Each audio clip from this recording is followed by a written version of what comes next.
forensics and people involved with managing the deceased. What's the weirdest cause of death you have come across? Had a sad one where a guy tried to hang himself from the 3rd floor balcony. The rope broke and he fell and impaled himself on fence spikes. A lady walking her dog hours later thought he was a gruesome Halloween decoration until she noticed leakage from the poor guy. Security camera footage from across the street showed he was alive for a while before he bled out. Paramedic here. I once worked a day in a seaside community where there was a bad winter storm. Due to its location, it was quite bad compared to most places. I'm talking -30°C, 100 plus kmh winds, extreme amount of ice in the ocean and lots of snow. This day I was doing the dispatch and also responding to calls. I get a phone call that there was someone found frozen on the front step. We rush down there and find a 50-ish-year-old lady sitting on her front step by her door completely frozen solid. She lived in the last house on a road that was right next to the ocean. I remember how windy and cold it was. In healthcare, there is a saying that you aren't dead until you're warm and dead. But this lady was clearly frozen solid. It was hard to examine her on the step due to the high wind and snow. I remember her key was in the deadbolt. It was open but the door wouldn't budge. I had to use all of my weight to get it to open, and when it did, a bunch of ice fell from the edges of the door. I pick her up to move her in and her body doesn't flex at all. Holding her up, she was in the exact same position as she was on the step. Her daughter showed up at this point and explained that she was at the neighbors the night before for dinner and left around 8 p.m. We got the call for her around 7:30 am the next morning. While examining her, I found a bottle of nitro clenched in her fist. Her daughter mentioned she had angina and used it a lot. I was assuming she couldn't get the door open and started having chest pain and sat down. We were told the autopsy results and it was confirmed she died of a heart attack.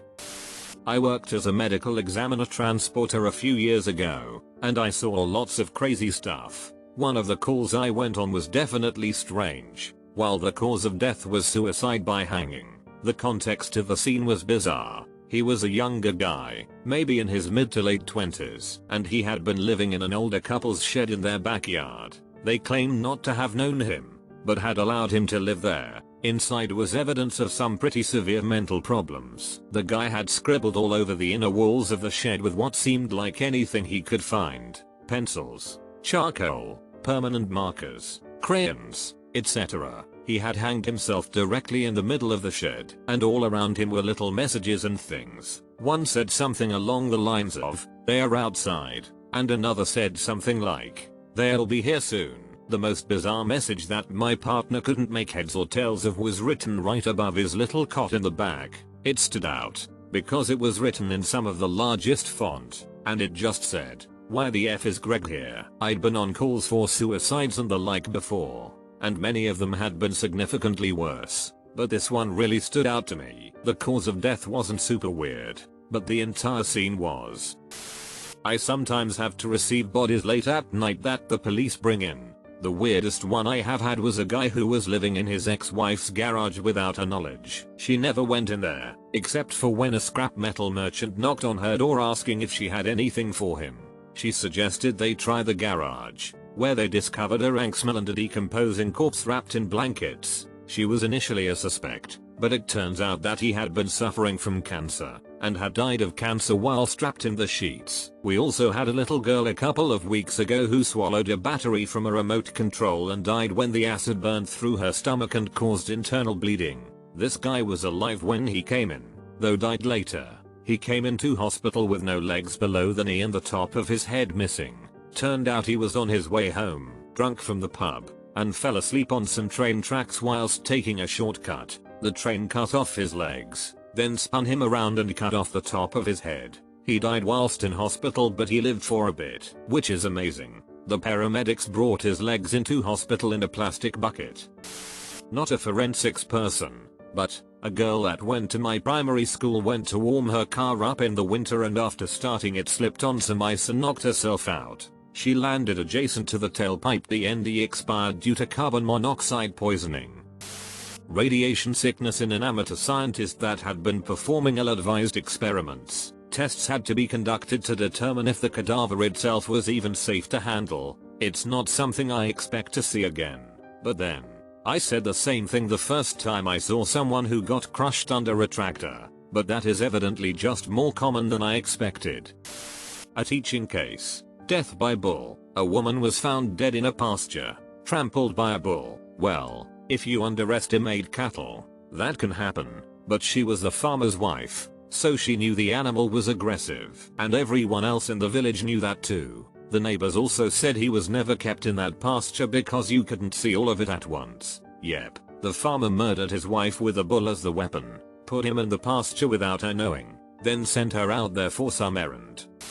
I'm a paramedic. One of the ones that sticks out in my mind. Get called by a man to do a wellness check in his sister. He lived on the lower floor of a house, her the upper. He was wheelchair bound and she was his caretaker. She hadn't come downstairs that morning and he was worried because he heard a thud that night. Didn't think anything of it until she didn't show up in the AM. So we go up the stairs. I see little drops of blood on the stairs. More on the hall floor. We follow them. Find the bathroom. Blood everywhere. Blood all in the bathtub. Toilet is full of blood. Huge clots on the floor. Bloody handprints all over. Blood in the sink. We go looking for her. Find her on the floor, between the bed and the wall. Telephone next to her. Clearly, she was trying to call for help. She was white as a ghost. Usually, a dead person will be blue or purple and mottled. She didn't even have enough blood left for that. I'm guessing it was ruptured esophageal varices, but it was never confirmed. We checked for blood in her mouth and her butt, but there wasn't much. She had no trauma. We didn't find any booze, but ya never know. One of my university professors was involved in a case where an otherwise healthy 40-year female had died, let's say instantaneously. I'll explain. Woman was like a CrossFitter marathon type, went out boating with her husband. Boat capsized pretty far off the shore of the Atlantic, and they both ended up holding on to emergency floaties drifting in the ocean. No life jackets. For a few hours. Now, it wasn't the winter obviously, but for whatever season the water was pretty cold, so hypothermia was a concern. Coast Guard sent a helicopter to pick them up. I don't know why they didn't send a boat, and they strapped the husband up and bring him into the chopper. He's fine. They put the woman on the board, and in the time it takes to get her pulled up into the chopper, she dies when moments before she had been completely lucid and in great spirits. They'd only been out there for a couple hours, so it wasn't dehydration or starvation or really anything they could think of. Woman was in great shape and they suspected the hypothermia hadn't progressed enough to be lethal. Basically, as my prof explained it, since her entire lower half from the chest down was submerged in the cool water, it would have cooled down not just the tissue but the blood and most of her body, especially since some would have started pooling in her legs after a few hours. This would have been fine if she remained vertical, but when rescuers put her horizontal, the chilled blood fast-tracked into her heart, causing cardiac arrest. He said it's odd that it happened to this specific lady, but that it was a significant death, whereas it's happened before but they've been able to save the person. So apparently he said they keep you sitting up now until they're able to warm your legs back up to reduce the chances of this happening. Not in forensics but in healthcare. Watched a dissection early in my training for an older individual that had died somewhat unexpectedly. Once they made the initial opening into the body, it was pretty clear what the cause of death was. Spontaneous rupture of an abdominal aortic aneurysm. The person essentially bled out into their abdomen. So it was basically a massive pool or semi-coagulated blood. Generally understood to be a pretty quick death. So there's that, I guess. I'm not a professional, but this is a story that quite honestly I'm still recovering from. My senior year, I had a friend named Brad. I'd prefer not to use his real name. Brad and I shared a math class together. He was a really interesting guy, very smart. I taught him how to solve a Rubik's Cube one day during lessons. For example, kind, handsome, determined. My sophomore year, I had attempted suicide via throwing myself off of a bridge 65 feet onto train tracks. I should not walk today, let alone be alive. I am, and I can. Near the end of the year, Brad had clearly become stressed. No time to talk in class, no time for lunch, very irritable. I had found out his girlfriend had broken up with him, and having recently gone through a similar event, I was sympathetic. So I kept pushing to talk with him. We have exactly 5 school days left until grades are finalized and we're technically free adults. That Monday, we discover we share some common interests. but we also share inverse lacks of knowledge and experience. He grew up with a wealthy, outdoorsy family and I in a lower class working family. We hung out after school Tuesday. He showed me some fly tying and some stuff about reloading ammo. Wednesday, I took him to this mountain spot overlooking town and smoked some weed and talked about getting out of our state. He asked me about my suicide attempt and why I thought I survived. I told him I had no clue, but I said if I had been spinning, I'd have died. So spinning would kill ya. He laughed. I laughed. We changed subjects. Thursday, he told me about how strict his parents were. Had mentioned it jokingly and in passing before, but never spoken at length about the subject. His father was a doctor. His mother had a master's in something or other. If he graduated with less than a 4.0 cumulative GPA, his college trust was gone and he had 3 months to move out. He explains that he deafed around too much with me during out classes all year. Math teacher was single-handedly dropping his cumulative to a 3.87xx. He was horribly upset. I did my best to help him finish his missing late work. Easy A. Brad had passed every test all year 100%. With an 80% grade weight on tests. He was golden. Friday, I see Brad walk into school. I see his truck. All's good in the world, but he doesn't show up to math after lunch. I assumed he just skipped. First and last time ever type thing. Good for him, I thought. By end of day, his parents are at the school and it's a manhunt. Brad's missing. I went to the spot on the mountain after school. Found the truck halfway up the trail. Knew what happened, but didn't believe. Went to where we smoked. Saw him at the bottom of the mountain.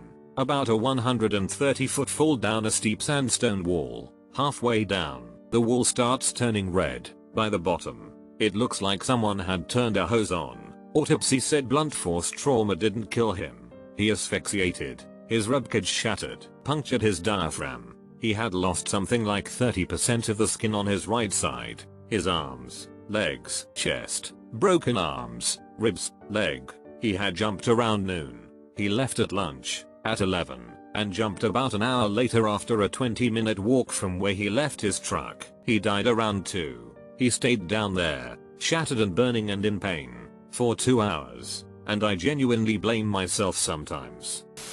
So I'm a forensic toxicologist. I usually don't work with dead bodies directly, crime scenes excepting, but I do test blood, urine, etc. for alcohol and other drugs. When we get the blood of someone who is dead, the case file will often list a brief cause of death. I have a few favorites. The man who got very drunk, somehow managed to get his four-wheeler onto his roof, and then proceeded to launch himself off. Darwin took over after that. The person who died while asleep after a small airplane crashed into their bedroom. This one isn't mine, but a professor I had once received a blood sample from a blind stick. No, but that was pretty much pure booze from a ruptured stomach. Not testing that.